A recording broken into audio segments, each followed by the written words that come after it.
is a journey into a world of mystery and deceit, a fantastical place full of UFOs, strange encounters, and stories of alien abduction. My name is Nick Cook. I work for Jane's Information Group, which has reported on defense issues since 1898.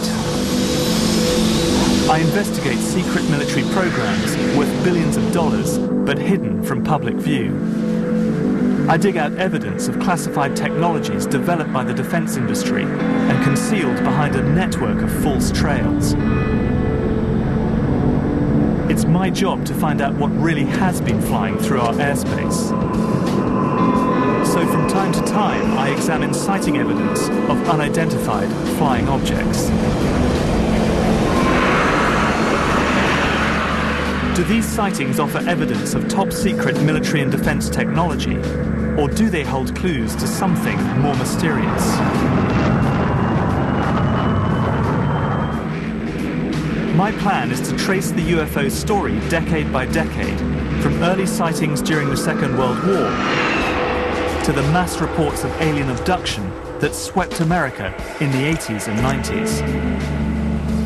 This world is normally off limits for a journalist. But I want to discover for myself what is real and what is not.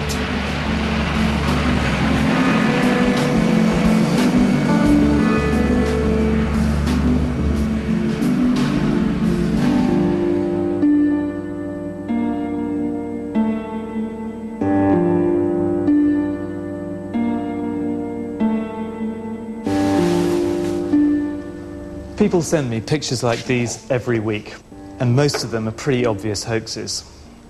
But very occasionally, something genuinely intriguing arrives. Like this one, for example, a picture taken by a Canadian Air Force pilot on a military exercise. And what it shows is indeed quite startling. I've seen many pictures like this, all of them taken by aircrew, people who are trained to record data. UFOs are a taboo subject in the military, and very much for an aerospace journalist like me. Pilots who report them risk being grounded, or perhaps even referred to a psychiatrist for an assessment. So these pictures tend to arrive on my desk anonymously, and for good reason.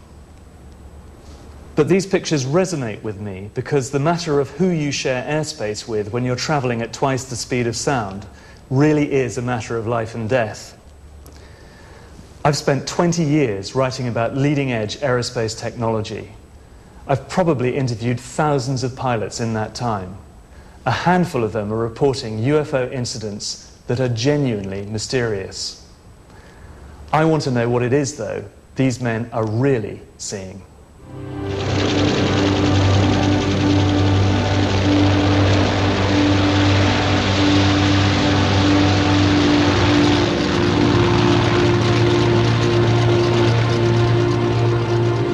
The history of UFO sightings is not a long one, but it's a bit longer than most people suspect.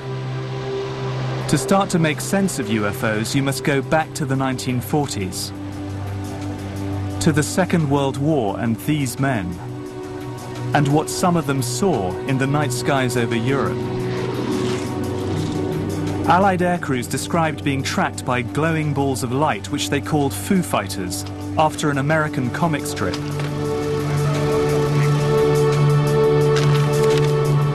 This is one of the first recorded reports of a UFO sighting. It's taken from the official RAF archives, and it is highly unusual. It recounts the story of one pilot officer called B.C. Lumsden, who saw something extremely unusual during a bombing raid over Germany on the 7th of December 1942.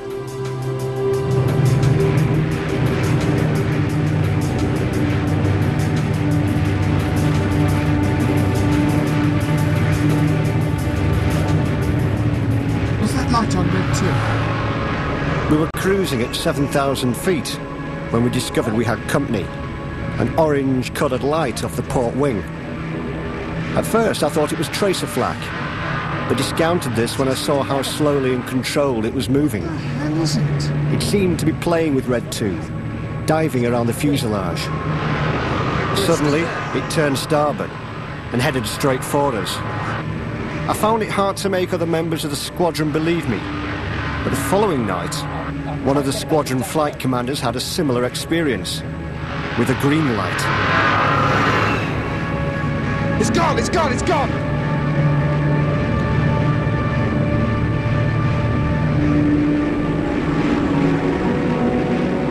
A handful of Foo Fighter sightings could be dismissed as pilot error, but there were hundreds, if not thousands, of these unexplained phenomena. Could they all be the hallucinations of tired or terrified men? I've decided to find out more about these strange balls of fire.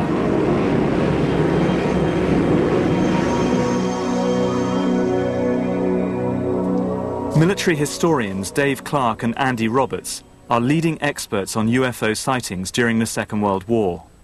People were seeing tiny balls of light, not much bigger than a beach ball, say, to full-blown flying saucers in the style that we would appreciate today. And there's a problem of reporting them at debriefing, because if you had bomber crews landing and saying, you know, we saw these peculiar lights chasing us for miles and miles and miles, some of the bomber crews I've spoken to were fearful that they'd get grounded for lack of moral fibre, for inventing things to get them grounded, some form of psychological problem. First, the RAF and the Air Ministry were extremely concerned because they thought perhaps it was some form of German secret weapon. And it is known that the Nazis did have some quite novel varieties of anti-aircraft, such as Scarecrow and things of that nature, which threw huge metal bars around in the sky, which people saw. And that was designed to unnerve people as much as to damage aeroplanes. These designs, taken from secret engineering blueprints seized by the Allies at the end of the war, show just how radical the Nazis' aerospace programs were. And it was plans like these that were unsettling the Allied forces. Going through American files of the kind of technological plunder operation that they did on Germany after the war, they do describe technologies that could be pieced together to develop a kind of Foo Fighter type weapon. They were working on all these bizarre little things, but none of these things ever came to fruition. Had the war gone on much longer, or had the Germans won, then we may have seen these things develop in the same way that we saw the Americans develop space technology after the war. The evidence for Foo Fighters is intriguing, but I wonder whether there is anything more than the log reports by the pilots who described screaming dogfights with strange balls of light.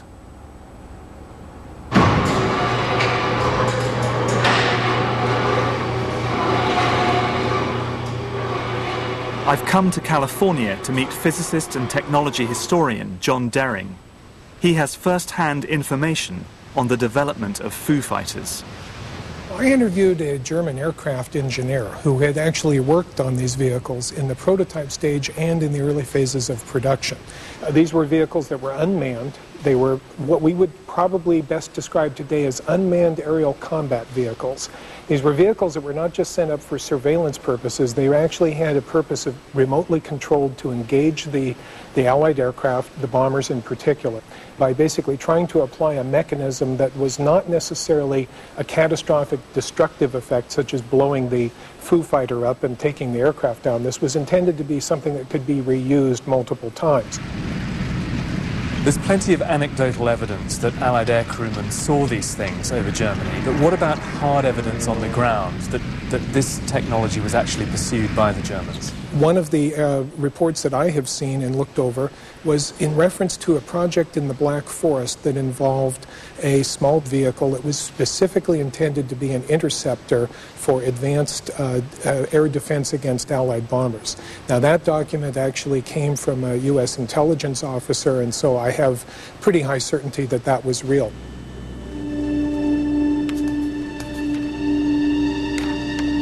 I want to follow up on John Dering's research. His work indicates there was secret technology being developed in Nazi-occupied Central Europe, which might account for some of the UFO sightings. These are the Sudeten Mountains on the Polish-Czech border. During World War II, this beautiful valley was home to some of the finest scientific minds of the Third Reich. It was here that the Nazis built one of their underground research facilities, the Wenceslas mine.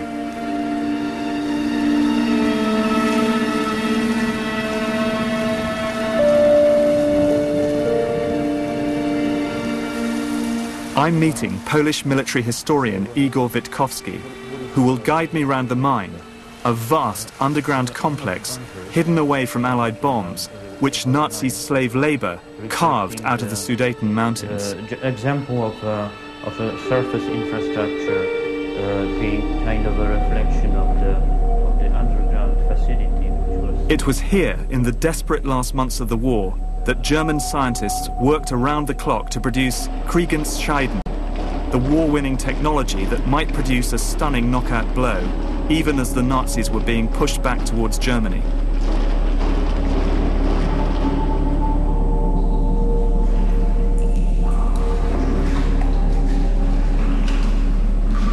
As Igor guided me through the flooded tunnels, the air became heavy and difficult to breathe. So in effect, we've come hundreds of meters through this complex, and we're now deep into the mountain.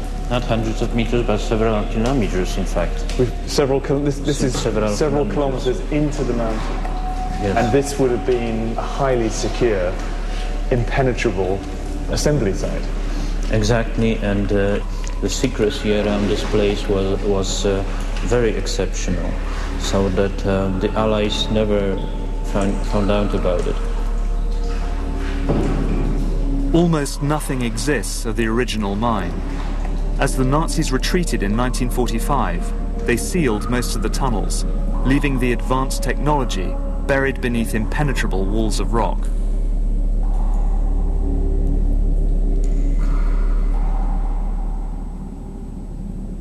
The Allies did capture one man who knew all about this place, and he wasn't a token find. His name was SS General Jakob Sporenberg, and he was in charge of the technical program at the mine. What he revealed astonished his interrogators. Indeed, I find it surprising 60 years later. He spoke of a secret experiment attempting nothing less than to conquer gravity.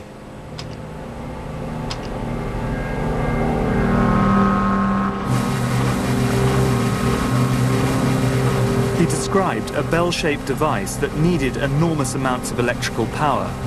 It was made of a hard, heavy metal and filled with a mercury-like substance that was violet in colour and glowed when under test. People who worked on the bell suffered from sleep problems and severe vertigo. 5 of the 7 scientists died while working on the project.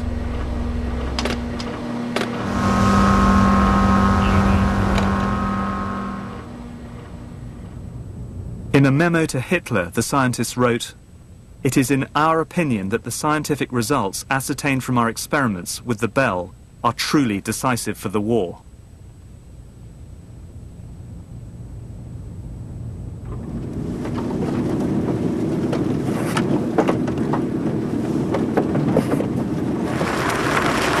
Experiments with the bell happened deep underground in the mine, but directly above it, on the surface, was this strange structure.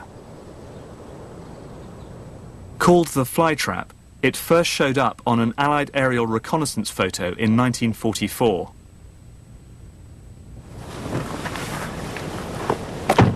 Igor Witkowski believes that the flytrap was a test rig for advanced propulsion technology. In other words, flying saucers. There is a extremely strong and thick steel reinforcement of the pillars, which means that it was to withstand some great forces working on it. How did it work?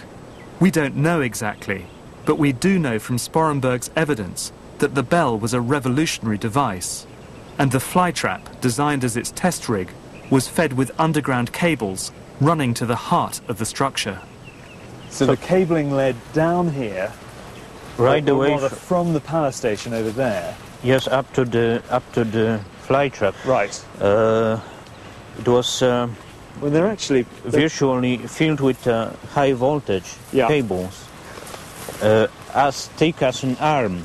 Right. You know, that thickness. I have photographs of them, and that's just another strange fact that point out to such a possibility that it would have been used for some experimental purposes. I mean, they're actually pretty sizable. It's kind of like 1.5 meters of concrete-lined ducting down here. Yes, exactly. Pretty solid. So it all adds up to, I mean, pretty strong evidence that the power station over there was feeding this tremendous amount of power to the facility, the fly trap over there. Just there, exactly. Yeah. In a way. This is interesting. I've spent a long time researching the quest to produce anti-gravity technology, the holy grail of aerospace design, that would overturn conventional physics and allow us to travel in deep space. Is it possible that the UFO sightings over Nazi Germany were related to this quest?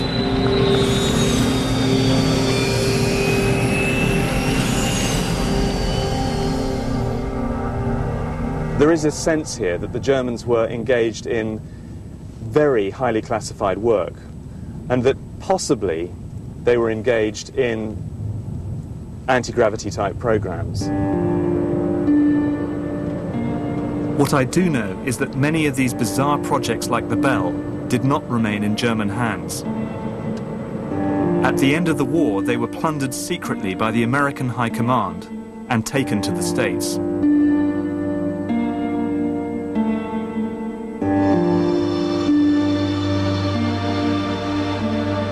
The speculation about Foo Fighters was about to be overshadowed by one of the most sensational UFO sightings of all, the 1947 incident at Roswell in New Mexico.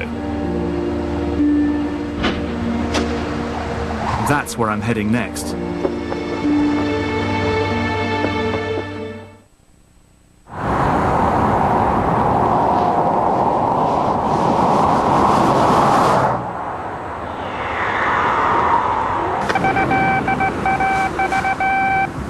The 509th Atomic Bomb Group headquarters at Roswell, New Mexico, reports that it has received one of the discs which landed on a ranch outside Roswell. Colonel William Blanchard of the Roswell Air Base refuses to give details of what the flying disc looks like. In July 1947, a UFO is supposed to have exploded in midair over Roswell, New Mexico, showering its debris over a remote ranch nearby. The actual saucer itself is said to have come down here on the plains of San Agustin. UFO proponents doggedly say that this vehicle that allegedly crashed here was extraterrestrial. The Roswell crash is the best known case in the annals of ufology. Supporters of the extraterrestrial explanation claim that the military recovered crash debris and alien bodies from a site located on the very edge of a top-secret military base called White Sands. The press had a field day.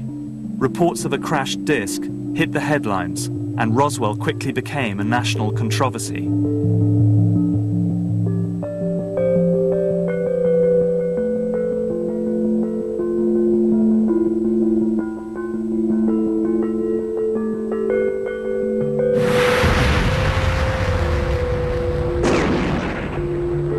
The military were quick to retract stories of bodies and a disc, but their denials just fueled the belief they were hiding something.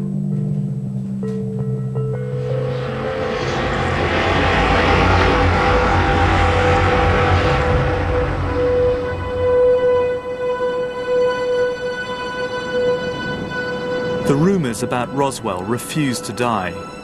I've come here to White Sands to find out the reason.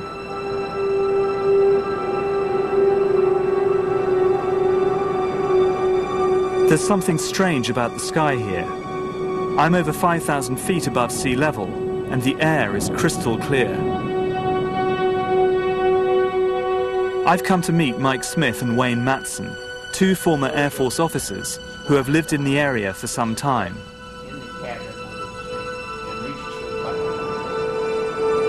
Mike explains that the desert climate can throw strange shapes into the air. lot of them are astronomical phenomena that in our desert atmosphere here provides practically an infinity of weather conditions which can really play tricks with the eyes. And I have seen things that were perfectly explainable that really looked like something totally extraordinary, but they were explainable. And as Wayne tells me, even cloud formations can be misleading. Lenticular clouds are often mistaken for UFOs. Pretty extraordinary, aren't they?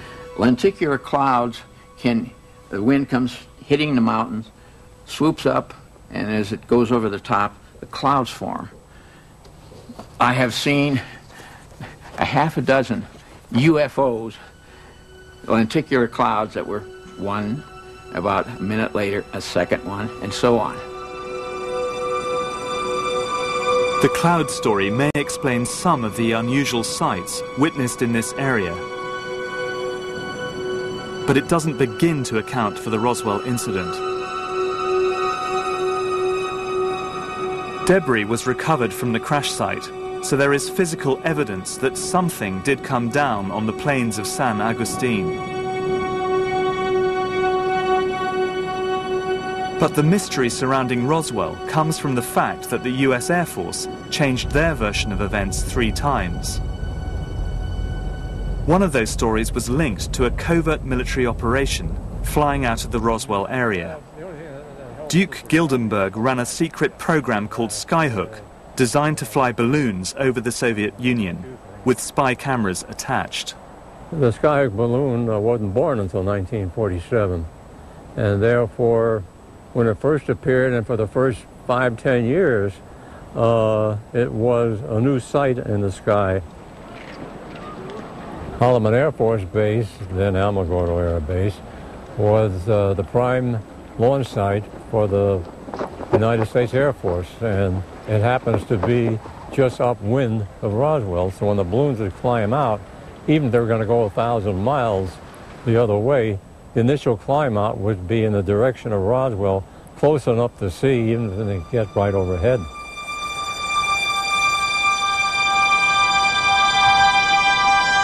Every flight we flew generated UFO reports. In fact, for a while, we were even using it as a backup tracking system. We call up a town and say, anybody see a UFO this afternoon? Yeah, one to the, okay, what direction? To the south? Okay, keep an eye on it. We allowed them to remain UFO reports, with the hope being that once they got over the Soviet Union, they'd still be registered as UFO incidents rather than our reconnaissance balloons. Is it your contention that Roswell is explicable as a balloon crash? That is correct. I worked on the Pentagon report for months and months and months. Was what crashed at Roswell a spy balloon from a secret program the government was trying to hide? I'm not sure. I've seen a memo in the National Archives that suggests there was more to the incident than the Air Force was admitting. In September 1947, just a few weeks after the Roswell crash, General Twining, head of the Air Materiel Command, issued a classified memo to a small group of his senior officers outlining his concern about the rash of flying saucer sightings that had been seen across America earlier that summer. In the memo, he states that the phenomenon is something real and not visionary or fictitious, that there were objects approximating the shape of a disc in the sky. He talks of operating characteristics such as extreme rates of climb and maneuverability. One of his conclusions, indeed, is that these discs might be the product of some high-security project not known to his command. The Twining memo shows the Air Force was taking the flying saucer sightings seriously. The next stop on my journey is Nevada, where I'm going to meet someone with high-security clearance who might throw light on what really crashed at Roswell. I'm here to see Colonel John Alexander, Vietnam vet, ex-Special Forces and military intelligence. He's taken a close interest in the Roswell incident.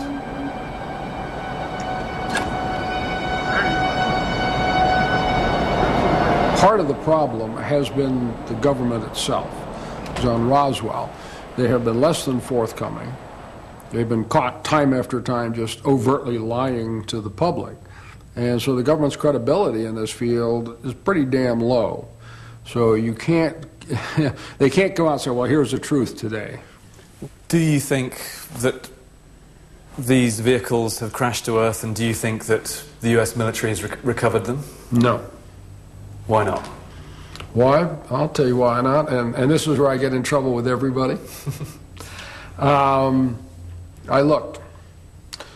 I am, kind of the one person who has gone nose to nose with the head of all of the intelligence agencies and whatnot. We looked from a historical perspective.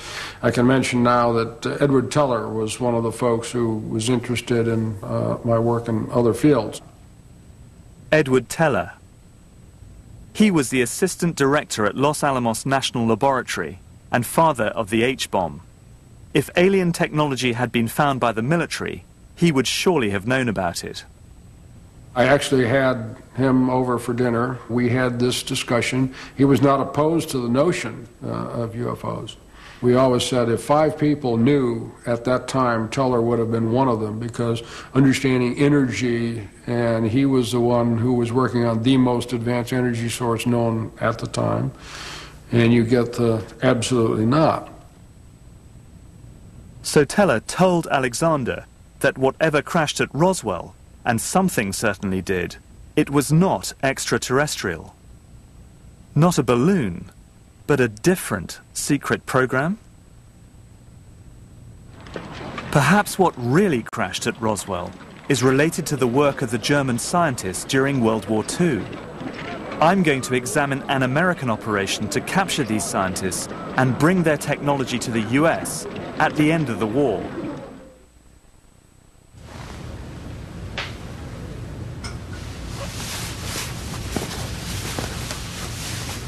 In 1945, President Truman ordered a secret operation codenamed Project Paperclip. It instructed the US military in Germany to round up German scientists and persuade them to carry on their work in America.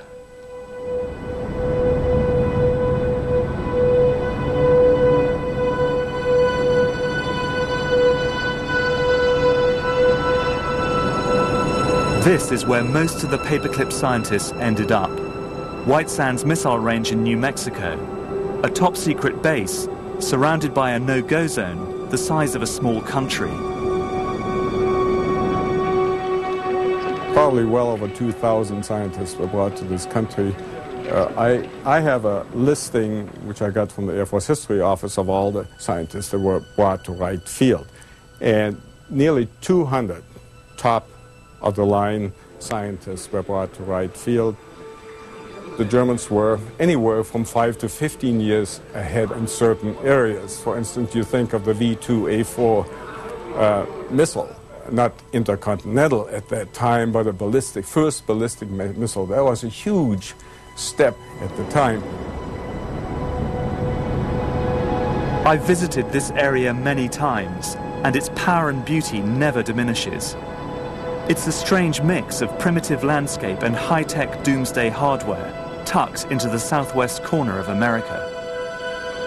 And in 1946 it was really isolated, just the place to bring German scientists who would be totally cut off from the outside world. The thing that bothered most of them that I knew more than anything was the summertime, because we get temperatures often here of 42 and 43 Celsius in July, June and July, and that was absolutely so incredible to them they couldn't believe it. It was a vast cry from being in Germany, because they're used to mountains and forests. Okay, we got the mountains, but we don't have the forests down here. We don't have the water that they have, and things are quite a desert. It was here that the German scientists created the beginnings of the American space program. And it is also here in this highly secret territory that the number of UFO sightings really started to take off. I was out stargazing, and I looked up, and I may have been for, at the most, 5 seconds. There was this large black triangle that just blacked out stars, and it was moving, just across. Making any noise? No sound whatsoever, total silence. I never heard any reports about it, nothing. And you have a massive database. These are just a few. Yeah. And what are these all these detail sightings of UFOs in the White Sands, Alamogordo, New Mexico region? I see they kind of range from the jocular to the more serious. Anything I can get my hands on that I find. So after all of these years, all of this study, your own sightings, what are you forced to conclude, Wayne? I conclude that my government is lying to me. About what? About UFOs. The US government has changed its version of the events at Roswell so many times that my investigative instincts tell me they wanted us to follow a false lead. Perhaps the work of the German scientists could offer a completely new explanation for the Roswell incident. What evidence do you have that the Germans were working on flying saucer technology? There certainly was an interest in that type of a vehicle after the war. It presented the possibility of some maneuverability that would be greater than what they would have had with the conventional piston or jet engines of that time using a fixed wing. At the time of Roswell, the US Air Force was experimenting with radical new designs. Could this bizarre aircraft be based on this one? A design drawn from secret Nazi blueprints seized by the Americans after the war. Some of these may indeed have reached the point of being test flown. However, if they did not have a particularly remarkable advantage over other aircraft that were being pursued at that time, they may not have really gone much further than that.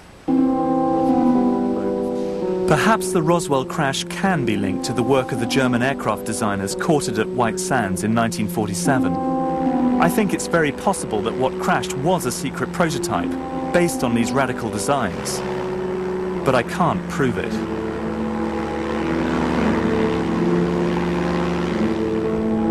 The truth has been elusive, but what is certain is that UFO sightings in America were about to reach epidemic proportions, not just in New Mexico, but over the skies of the nation's capital, Washington, D.C.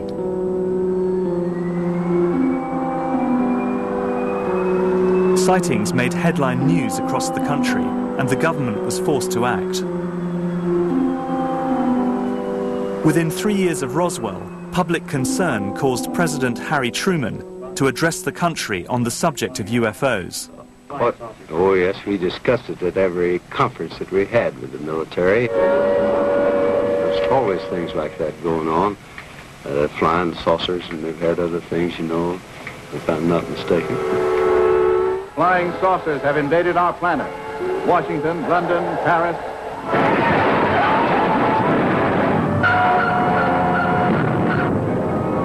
America was about to go saucer crazy. To the best of our knowledge, my wife and I are the only ones left alive.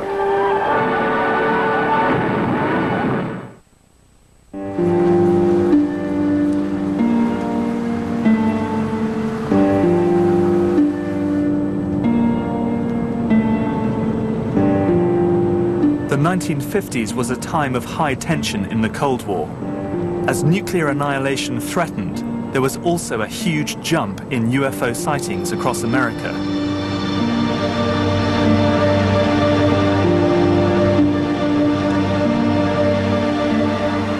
My journey to look for the truth behind UFO sightings has led me to Washington, D.C., where in 1952, a series of strange lights were seen over Capitol Hill. In the midst of this big national flap, sightings occurred over Washington, D.C. This involved 3 radar sets in the Washington, D.C. area, which picked up targets that were traveling around in restricted airspace over the Capitol. This couldn't be ignored. It had all the makings of a national emergency. Whether it was alien visitors or, as many in the military suspected, advanced Soviet spy technology, the Air Force had to act fast. Jets were launched against the UFOs, and the military made sure their actions made headline news. The intention was to reassure the public, and it might have worked but for the fact the following weekend, the 19th of July, the UFOs were sighted again. 1,000 people reported sightings, including staff from President Truman's office. The government had to be seen to act. General John Sanford, head of Air Force Intelligence, was given the job of reassuring the nation and explaining what people had seen. In pursuit of this obligation, since 1947, we have received and analyzed between 1,000 and 2,000 reports that have come to us from all kinds of sources. Of this great mass of reports, we have been able adequately to explain the great bulk of them. So here he was saying specifically they're not a threat to the United States, the implication being the Air Force is doing its job when there's no threat out there. In spite of the fact that the Air Force internal documents had said, you know, well, they might be Soviet, and used that as a reason to investigate and so on. The Air Force's commitment to act on the UFO problem would result in one of the biggest military investigations in American history. The Air Force, which had secretly been investigating UFOs since 1947, were forced to set up an open inquiry. Called Project Blue Book, it promised to investigate each separate sighting report that was filed by the general public. In spite of Air Force intelligence claims there was nothing to worry about, the US Air Force was actually taking UFOs very seriously indeed. Heading up Blue Book's investigations was astronomer Dr. J. Allen Hynek. With his scientific background, Hynek was hired by the Air Force to interview thousands of witnesses and collate some of the public's most bizarre encounters. Have you ever seen a meteor with headlights? No, I've never seen a meteor with headlights. But one might see a meteor that looked like it had headlights. Well, I do not drink, and this had some kind of light on the back. All right, good, fine. Hynek was a skeptic. During the course of his investigations, he was able to attribute many of the sightings to natural phenomena. All of them saying that they saw it predominantly in an eastern direction. Now, if it had been extremely close to any one of them, it could not have been seen to the east by all the people. But Project Blue Book had severe limitations. No sightings by military personnel were included in its pages. Instead, they were immediately classified and buried deep in the files of the Pentagon. Much to Hynek's frustration, because reports by Air Force pilots, of which there were many, intrigued him very much. But now we can tell the story of one such sighting for the very first time. It involves the early reconnaissance missions by the United States over the Soviet Union.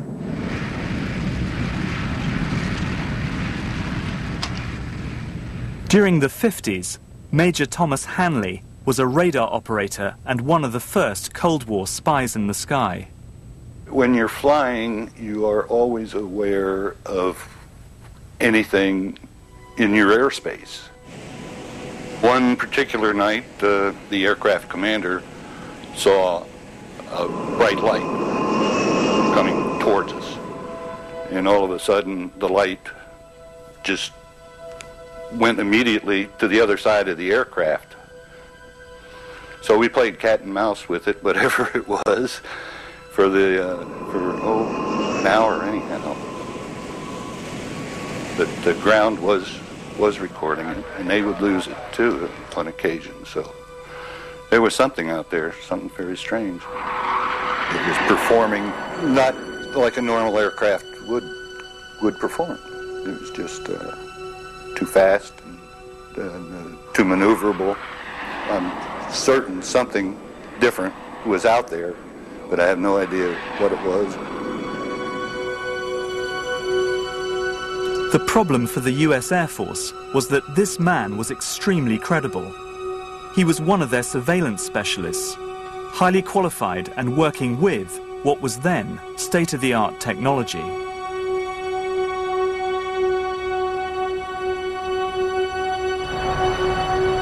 As far as Tom Hanley is concerned, his questions were never answered. And I have to admit, I'm at a loss to explain it myself. But in the meantime, as a recently declassified CIA memo shows, the agency was becoming very interested in the UFO phenomenon for its own purposes. The CIA was responsible for surveillance of the Soviet Union, and it realized that UFOs might offer the perfect cover for its more clandestine activities.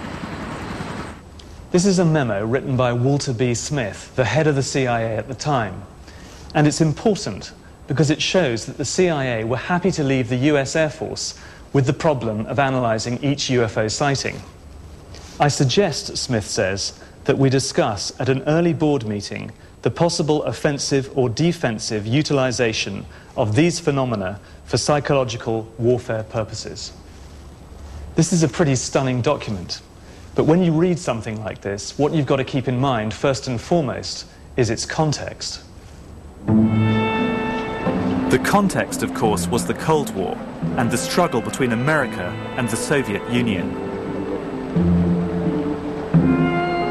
But what really set the UFO story running for the CIA was the death in 1953 of Premier Joseph Stalin.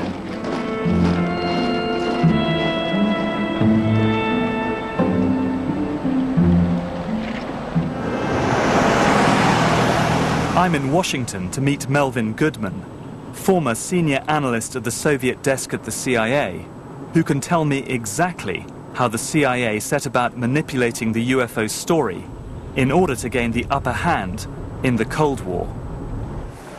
Melvin, hi. Dick, hi. Good to meet you. Good to meet you.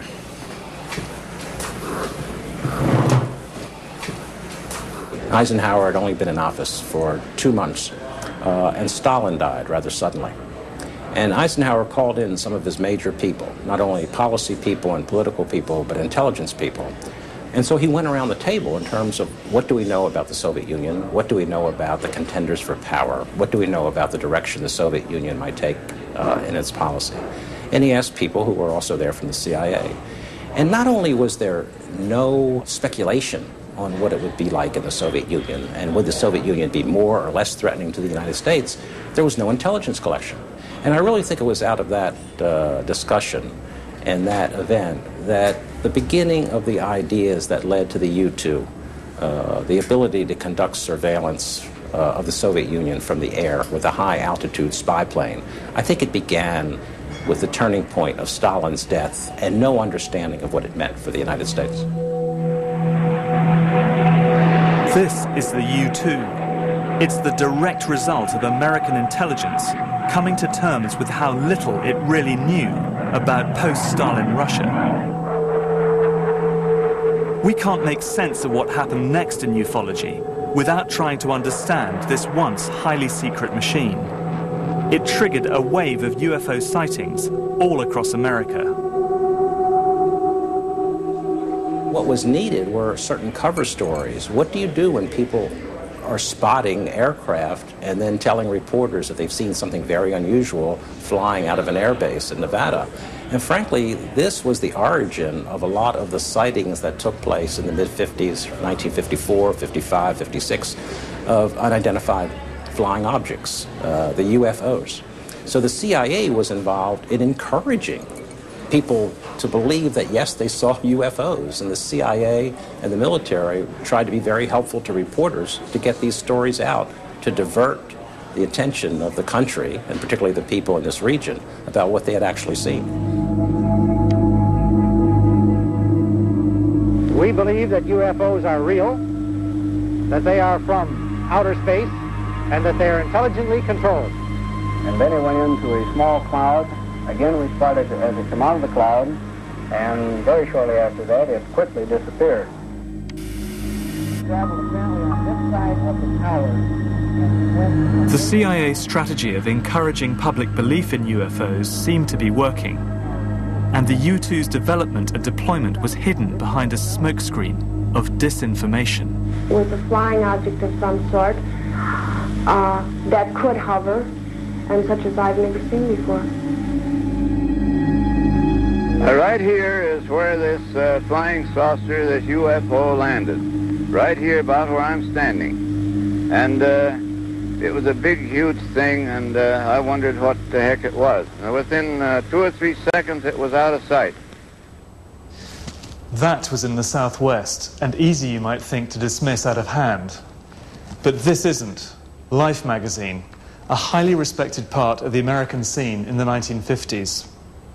Popular, but hard-headed journalism. A very famous issue of the Life magazine that has Marilyn Monroe on the front. And if you can get your eyes off Marilyn Monroe and look in the upper right-hand corner, you see this, "Have we visitors from outer space?" or whatever the title was. The writers said, well, we have been to Wright-Patterson Air Force Base, where Project Blue Book was headquartered. We've looked through their sighting files. We've talked to the people who were in Project Blue Book and some Air Force generals and so on. And it appears that the Air Force is now treating this subject seriously. And their conclusion in the article was that, that we're right on the hairy edge of saying, yeah, there really are interplanetary visitors being involved here. That's what people are seeing. And the Air Force doesn't seem to be denying that. But you did have ways of supplying information to people you knew were Soviet assets or East European assets to send the Soviets looking in another direction.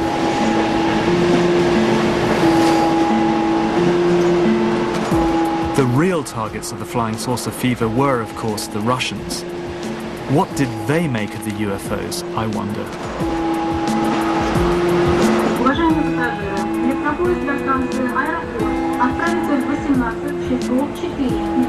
I've come to Moscow to talk to Igor Sinitsyn, a former KGB operative who was the personal aide to the Bureau's number one, Yuri Andropov.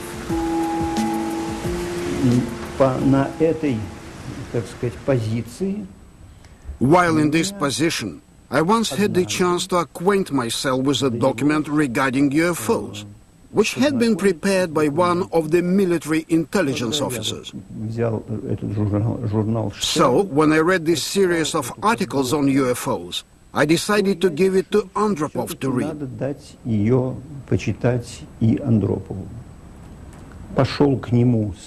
Of course, I was somewhat nervous when I went to him with this article, because I thought that my boss would think that I was out of my mind. He read through the translation and began to study it very closely. Then, quite unexpectedly, Yuri Andropov opened his desk and took out a very thin file from the top drawer, gave it to me to read and said, "Only read it here and don't take it away." Much to Sinitsyn's surprise, the file contained highly classified UFO sightings occurring all over the Soviet Union.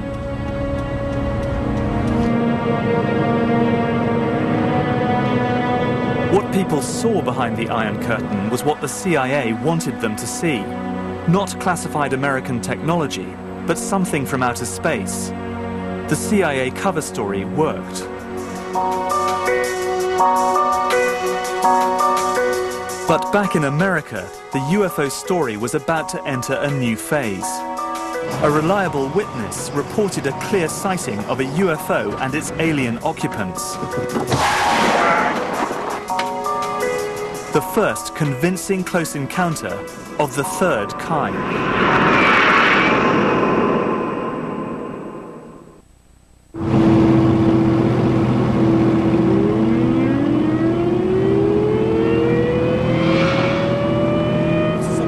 On the 24th of April, 1964, America experienced its first credible close encounter of the third kind.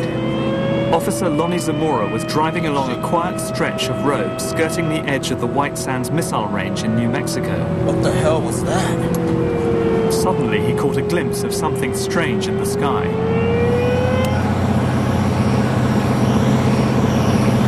Whoa!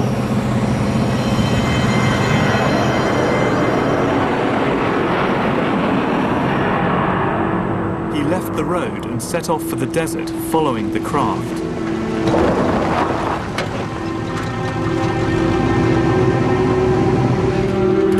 Caught sight of a shiny object, now landed, about 200 yards away. As he looked over, he saw two figures in white coveralls, close to what looked like a flying saucer.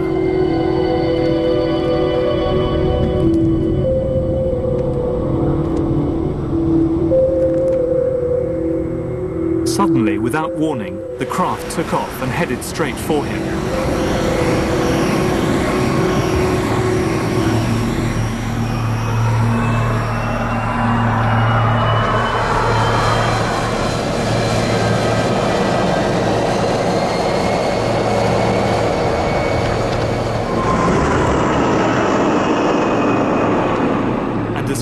As it had arrived, it disappeared off into the distance at high speed.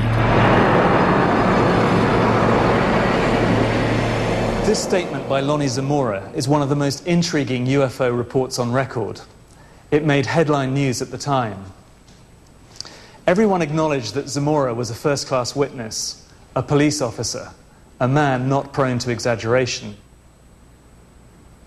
The Zamora case remains one of a handful of unexplained sightings in Project Blue Book. When investigators arrived at the scene, they found an impression in the soil surrounded by burnt brushwood.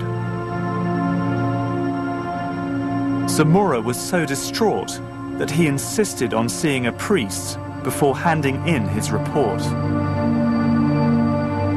The US Air Force was under pressure to explain what had actually landed. But there is one man who claims he knows what Lonnie Zamora saw. Duke Gildenberg ran Cold War spy programs out of White Sands missile range and had access to top-secret flight logs at the time. That very same day, we had a mission scheduled for the Surveyor unmanned spacecraft that was going to be attached to a small helicopter and then flown all around the range by contractors sampling lava and that kind of thing, which they might see on the moon. On board was the pilot, and then there was an engineer, and they were both in white coveralls. So to us, that identified it almost perfectly. It's too much of a coincidence.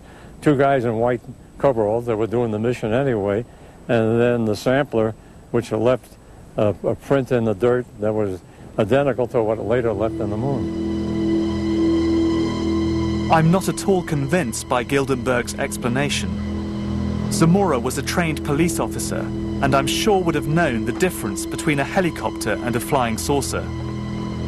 To try and make sense of what Zamora saw, we need to go back to the U-2 spy plane and to an event that shook the world on May the 1st, 1960.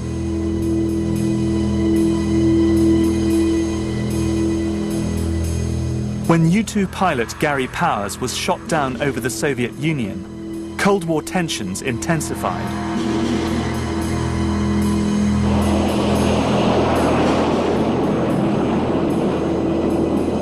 The wreckage of his spy plane was put on public display in Moscow. This was a huge propaganda coup for Khrushchev, and it signaled the end of the U-2's covert life.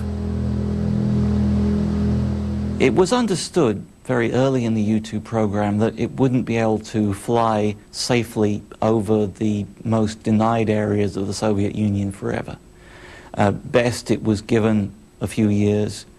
In fact, it flew operationally for just about 4 years, which was longer than anybody expected, before one of the aircraft was shot down.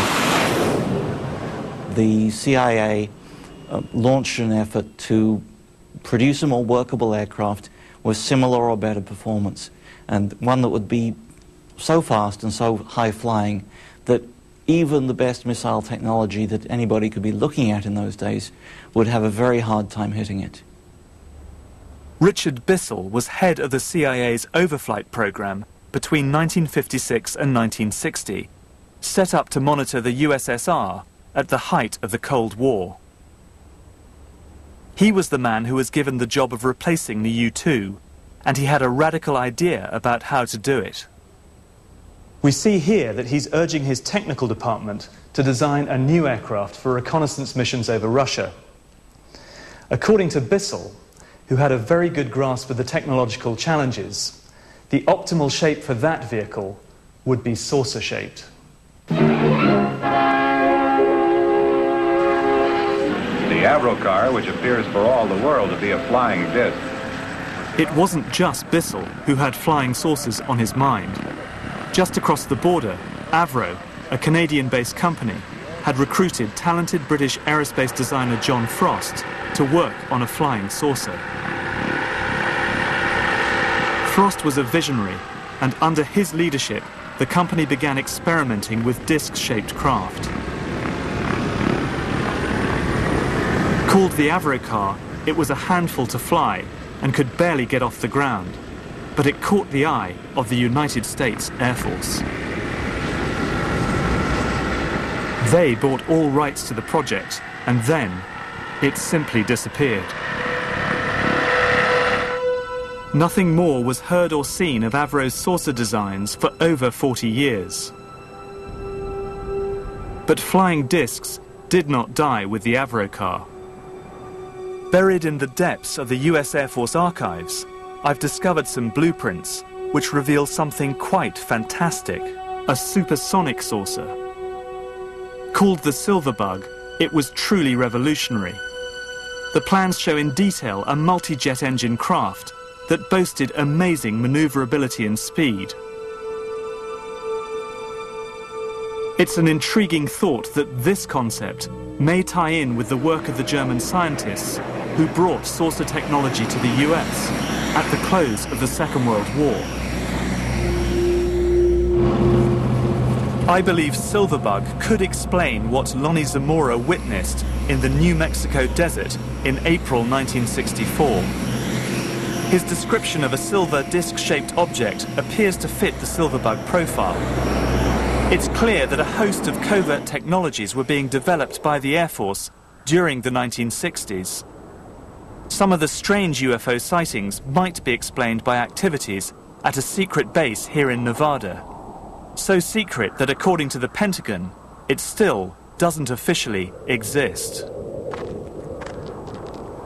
From a defense journalist standpoint, it doesn't get any stranger than this. Just behind me there is Nellis Air Force Base. Nellis is at the southernmost tip of the Nellis Air Force Range, a closed-off area, totally barred to the public, that's about the size of Switzerland. And nestling within the Nellis Air Force Range is Area 51, the world's most secret Air Force base. When Richard Bissell of the CIA urged his designers to think out of the box, this is where their imaginations ran wild.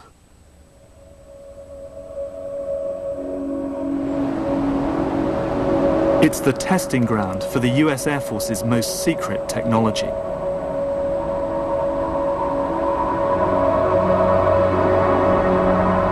When the U-2's covert life ended, this is what Bissell's designers came up with.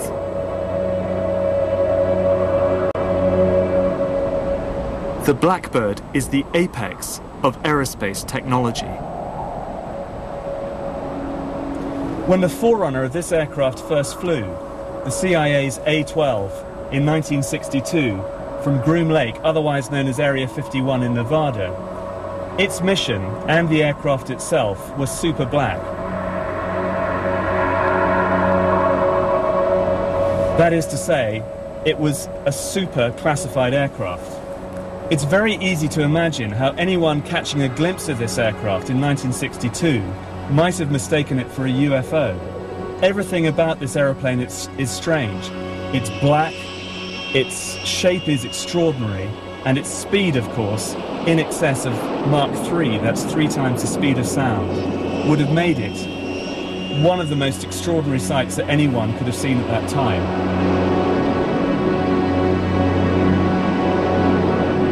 Many Blackbird missions were flown at the height of the Cold War. The plane flew at over 100,000 feet at the very edge of space. It was so fast that when it overflew the Soviet Union, it could simply outrun any missile attack.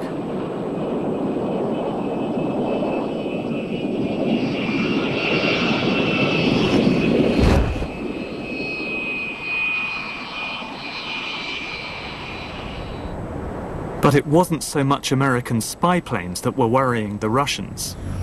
There was something else in the skies that was causing them alarm. An incident over the small town of Petrozavodsk would trigger the largest study of UFOs on the face of the Earth. Russia's X-Files had begun.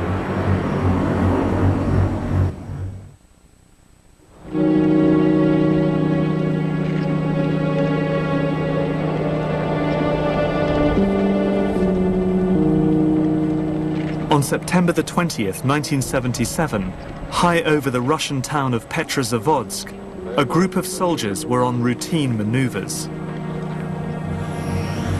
Suddenly, a bright star appeared radiating pulsating beams of light. The object lingered over the town like a huge jellyfish.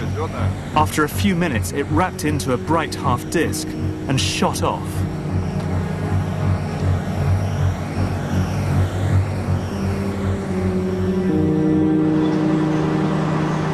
Of the event reached the Kremlin, and Yuri Andropov, head of the KGB, gave an extraordinary order that the entire Soviet army should watch the skies for unidentified flying objects.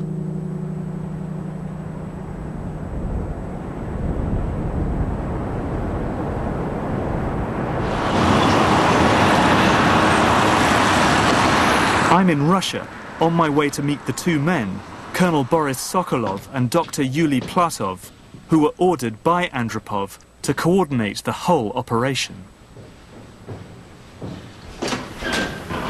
Oh, Colonel Sokolov. Nick Cook. Yuli. Hello. Добрый день. Добрый день. Проходите. Thank you. At that time, the army had a total of 7.5 million serving personnel, stationed across the whole of the Soviet Union, which comprised the sixth of the world land mass. The army controlled the monitoring of these abnormal events. In the beginning, these reports were numerous. Literally, every week there was someone who had seen a dish landing with somebody coming out of it.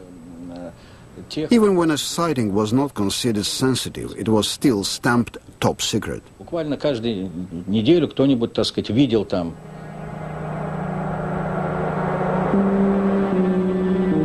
The observations continued every night for 13 years.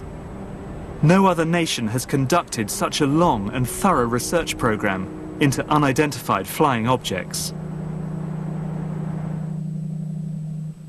But as Sokolov tells me, the evidence was inconclusive.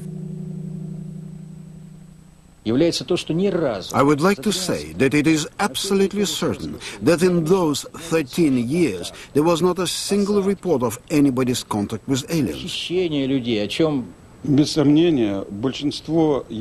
Most of the sightings, which were taken by observers and thought to be something abnormal, were in fact, as our research has shown, connected to technical experiments by our own military.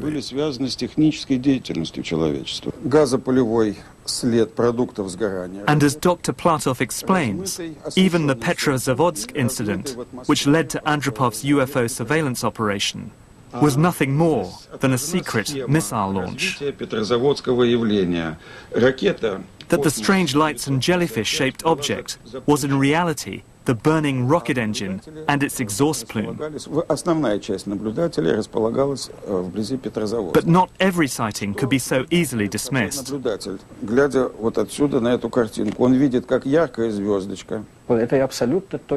Even though we could explain some of these sightings, there were many unexplained events which caused scientists to scratch their heads and which still remain unanswered today.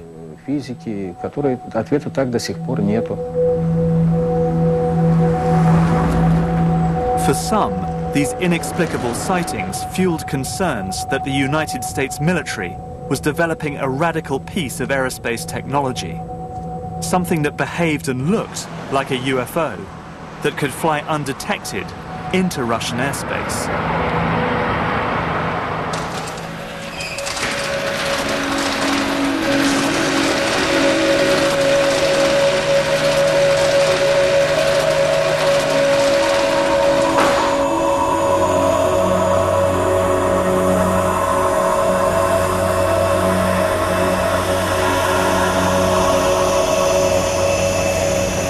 And the Russian fears were well-founded. This is stealth, a quantum leap in aerospace technology. The Americans had built an invisible plane. If you took one or two looks at that aeroplane and you saw how strange the shape was, it wouldn't take you very long to figure out that they were aiming at a very, very low level of radar cross-section. What was done with the first real stealth program was to produce something that had the radar signature of a small shotgun pellet or perhaps maybe a small bird.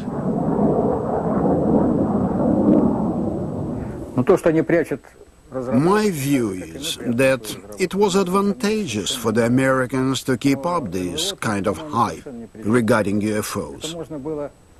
We guessed it was policy to conduct a campaign of misinformation as far as the general public was concerned.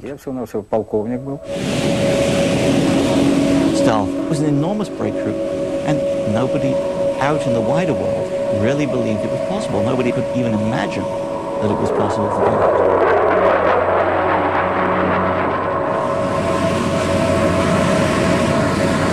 The Americans had won the technological race. Stealth was a decisive instrument in the Cold War.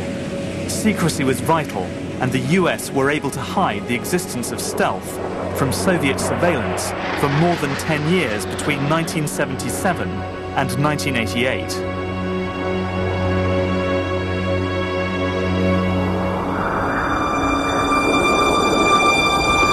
But stealth couldn't begin to explain the series of alleged alien encounters which were about to shock the American Southwest. The UFO story had come to ground in a very sinister fashion.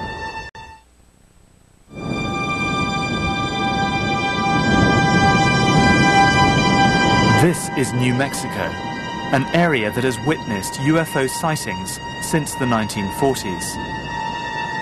But in the early 70s, a series of horrific events took these sightings to another level, when aliens appeared to be attacking cattle. Ranchers began to find livestock with terrible injuries lying dead on their grazing plains. The rectum had been partially removed. The eyes were bulging out. I was horrified at the thought of what could do this in broad daylight. I really did believe something strange was going on. We had one up north where we believed the animal was paralyzed and was alive when it was being mutilated. I'm on my way to meet Edmund Gomez, a cattle rancher from Dulce, New Mexico, a town close to Los Alamos, where the atomic bomb was developed.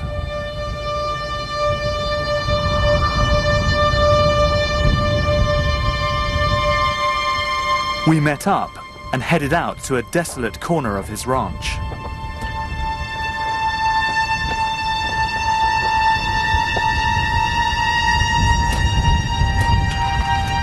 Where are we going? Where are you taking me to?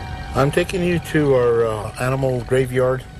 Normally we would bury carcasses that would die from disease or from natural causes, but during the cattle mutilations that we had, we never buried any of the animals, so in case we ever needed any body parts, you know, in the future, especially the bones.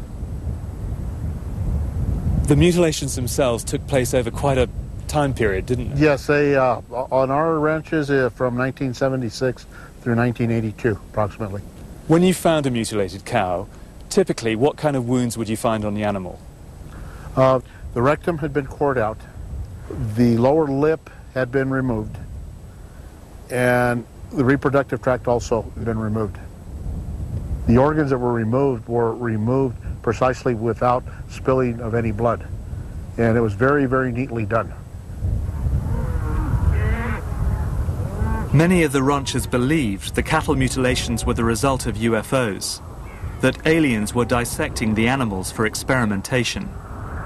Usually when you find an animal that dies of a disease or natural causes, the scavengers will attack the animal and attack the fleshy parts that they can, you know, that are easy to tear into. And this was not torn flesh. But for Gomez, there were other clues. We saw this light kind of flying over our pastures, and all of a sudden it kind of just came to a standstill. It looked like it was saucer-shaped, but had two decks, and had two sets of lights on it, flashing one on top and one down towards the bottom. You know, when you look at them, you know, you think, well, gosh, that looks like a typical flying saucer. When all of a sudden the lights inside the cockpit of this vehicle went on, and when the lights went on, I could see the props of a chopper. And as Gomez tells me, he has his own theories about the fate of the targeted animals. They would put ropes or chains around the legs of the animal and lift them up and haul them off. Somewhere. Do their thing, come back, bring them back, and not lay them down, but drop them. Because we found several animals that had broken legs, broken backs, broken hips, and so forth. And why dump the cow, you know, leave the carcass here? We felt that that whoever was doing this did it and brought it back and said, we're doing this and there's nothing you can do about it. There were a lot of consistencies with the way that they were harvesting these animals. For Edmund Gomez, there are many unanswered questions. He wants the cattle mutilations, which put him and his family out of the ranching business, reinvestigated.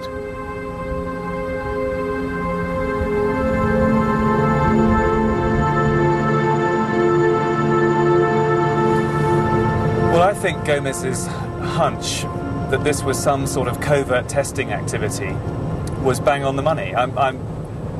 From the way the cows were mutilated, from the organs that were removed from the cows, it seems very clear that this was some kind of covert testing, covert monitoring program of some kind of contamination in that region.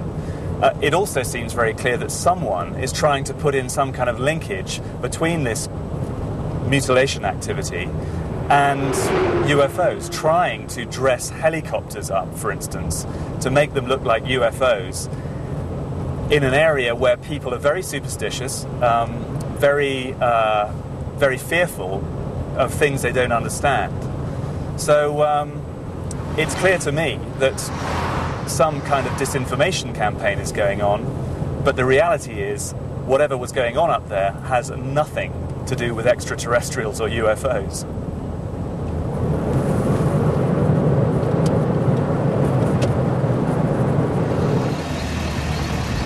In the alien encounters I have examined so far, military and defense technologies seem to be at the heart of what's going on.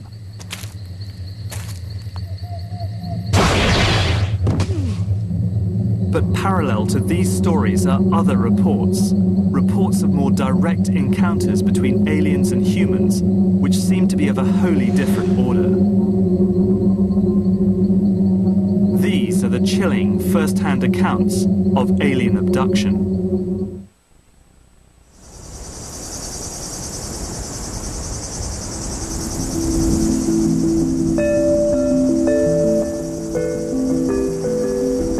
most challenging aspect of the UFO phenomenon is alien abduction.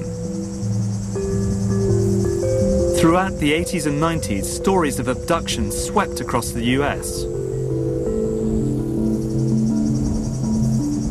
Over 2 million Americans claim to have been taken by aliens. These stories followed a pattern. Typically, abductees claimed they had been taken in their sleep to an alien craft, where they were subjected to invasive surgery. Samples were taken. Probes were implanted. Some victims reported they had been abducted not just once, but many times.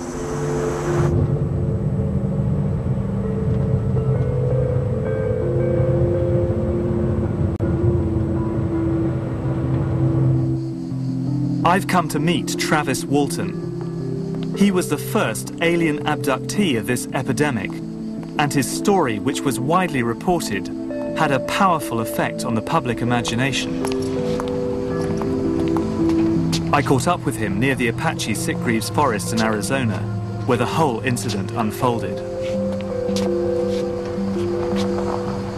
Well, there was a group of 7 of us men. We were working up in the mountains, in the woods. We had a tree cutting contract up there. And we just finished a long, hard day's work, and we were headed home. We'd worked late that night, so it was starting to get dark. And as we were driving down this rough track there, we saw light coming through the trees. What the hell is that?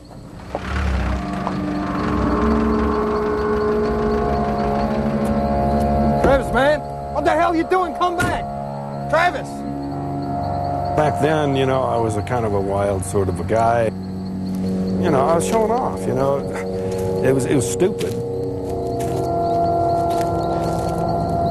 The closer I got, you know, and it wasn't going anywhere, and I was, you know, thinking about how foolish it was for me to be doing this, but I was kind of showing off for the crew a little bit, and they were getting pretty excited and yelling at me to get back in the truck.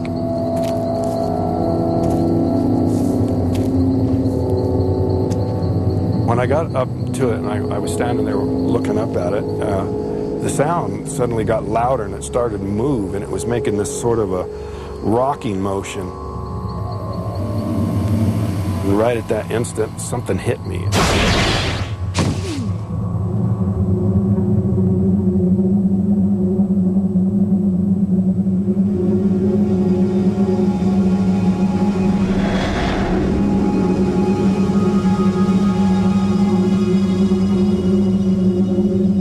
Next thing I knew, I was regaining consciousness, but I was in a lot of pain.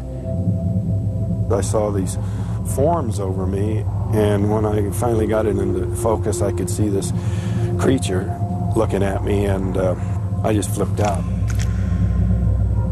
I looked around, there was 3 of them. The one that was closest to me, I tried to hit him. I could hardly move, and my arm felt real heavy, and I was weak. Somehow got the strength to get off of the table.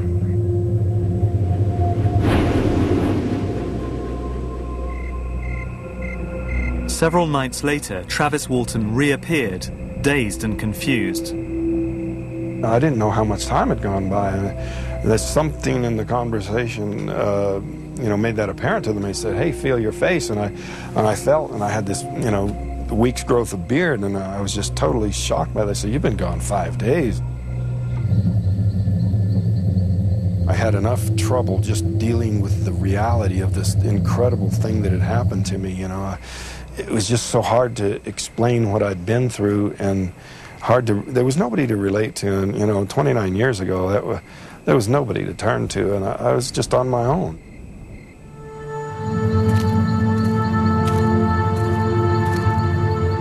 Travis's story seems incredible, but it's only one of many such tales. Does the weight of evidence add up to a believable pattern of abduction?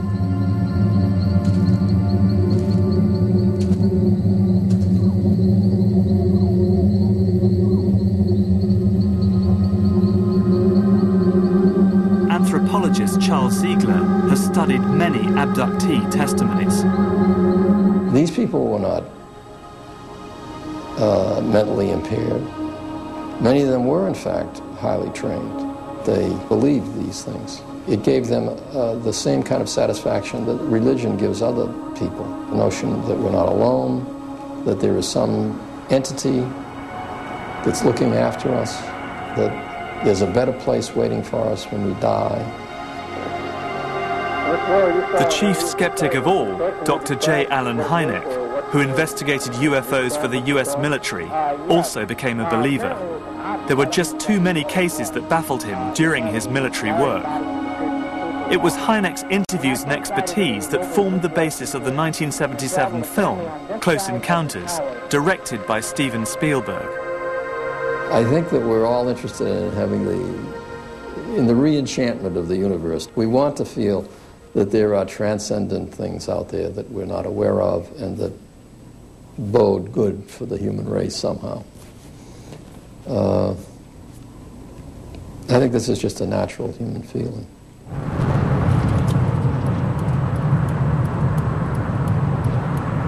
But what really fascinates me as a defense journalist is that you are as likely to find believers in UFOs among the higher reaches of the aerospace industry as you are in Hollywood. This is a report into future technology commissioned in 1968 by McDonnell Douglas, which I received via contact with connections to the company. It takes the existence of UFOs seriously. It recommends using UFOs and copying their design in order to make the next quantum leap into aerospace technology.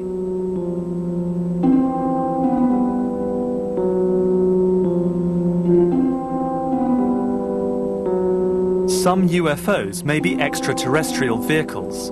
They certainly have not been proven otherwise. The existence of extraterrestrial vehicles indicates vehicles can be built which would have capabilities quite useful to McDonnell Douglas Corporation.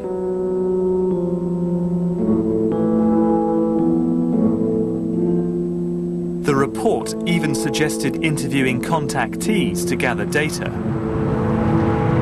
And if they were thinking that over 25 years ago, what advances might be on the horizon today?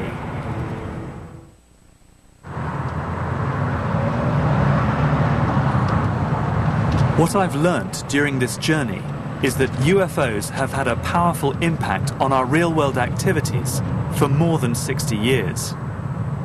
And they continue to inspire us today. I'm here in Seattle to meet someone who's built a device in the basement of his garage, indeed is flying it there, that he and others claim is able to do so by defying our current understanding of physics. As unlikely as it sounds, I'm wondering whether what I'm about to witness may just be our first small step towards the stars.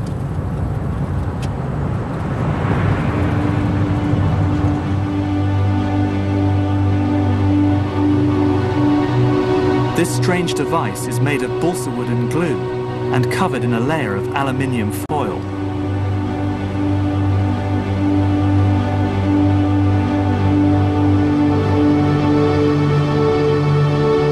It's connected to the mains electricity and is tethered to a device that steps up the power to over 50,000 volts.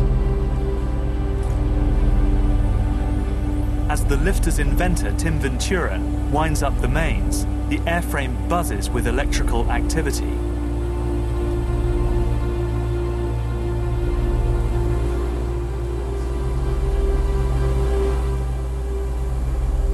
So Tim, tell me, why is this lifter demonstrating this levitational effect? Well, there's an interaction that occurs between the corona wire, which runs around the top, and then the foil underneath. Yeah. And there's a 3 to 4 centimeter air gap in between there, and literally a high voltage electric field occurring. Now, there's been some controversy. Is this an ion wind effect?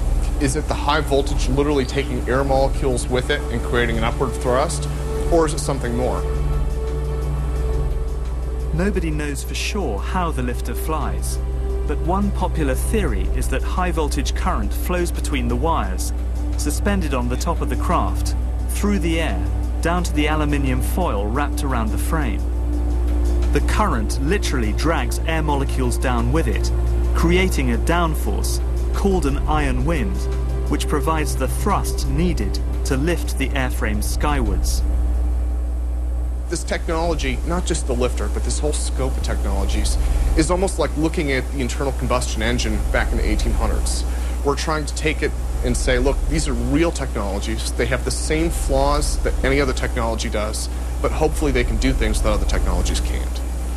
So do you think what we're watching here could be the modest beginnings of a whole new industry?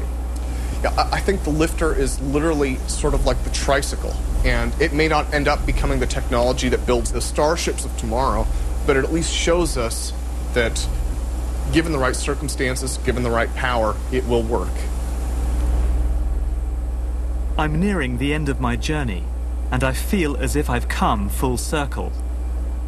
Because what Tim Ventura's lifter reminds me of is the Nazis' secret experiment in anti-gravity propulsion I discovered in the Wenceslas mine.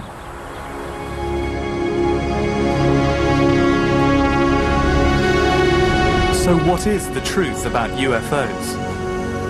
To me, the story of successive attempts to develop radically new forms of flight, conducted under the strictest secrecy, is inextricably bound up with our relationship with UFOs over the last 60 years. Whether it was Allied pilots buzzed by strange balls of fire in 1942, or the Roswell incident 5 years later, there is a strong case to be made that secret military technology offers a convincing explanation for many UFO stories.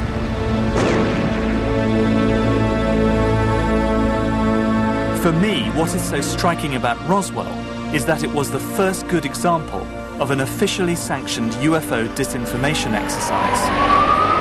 It showed the CIA that UFOs could provide perfect cover for their Cold War activities. It didn't take much for the CIA to spin the extraterrestrial story into the hearts and minds of the American public.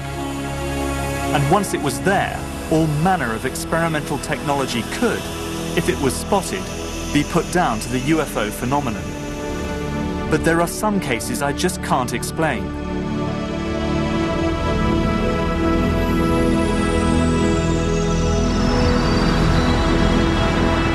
The sightings of UFOs over Capitol Hill in 1952 remain baffling, and navigator Tom Hanley's aerial encounter is testimony to the possibility we are not alone. What is certain is that real-world UFOs, the man-made ones, continue to develop. In 2003, a series of sonic booms were heard exploding across California and Nevada. Something was in the sky that could be heard and felt, but not seen. Some informed observers, and I'm one of them, believe it was an aircraft traveling at several thousand miles per hour. A secret project known as Aurora. There is no trace of Aurora's physical existence. No evidence of government spending on its development or deployment. But there are tantalizing images that point to its existence. Pictures, for example, like this one. It shows a donut-shaped exhaust pattern, a sign perhaps that Aurora makes use of something called a pulse detonation wave engine. And it delivers a hell of a punch, easily enough power to drive an aircraft to 6 times the speed of sound. But perhaps the most intriguing are these images. This is a weather satellite image that shows a very interesting contrail originating out of Area 51 in Nevada and moving all the way across the United States, out over the Atlantic, on across Europe, and into Russia and China. Whatever it is, it's moving in excess of 8,000 miles an hour. If it is the contrail of a high-altitude hypersonic aircraft, in my book it's the best evidence yet that Aurora is real.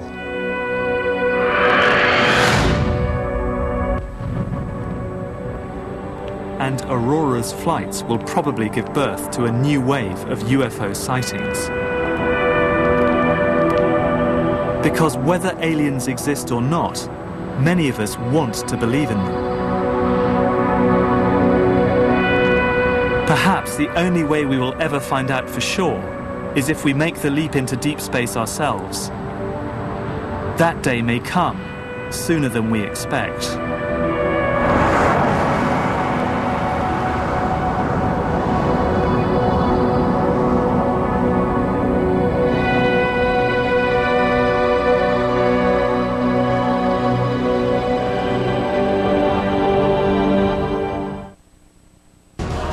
Before the Da Vinci Code, there was Holy Blood, Holy Grail, and an author who has been investigating the mysteries of the Templars for 35 years.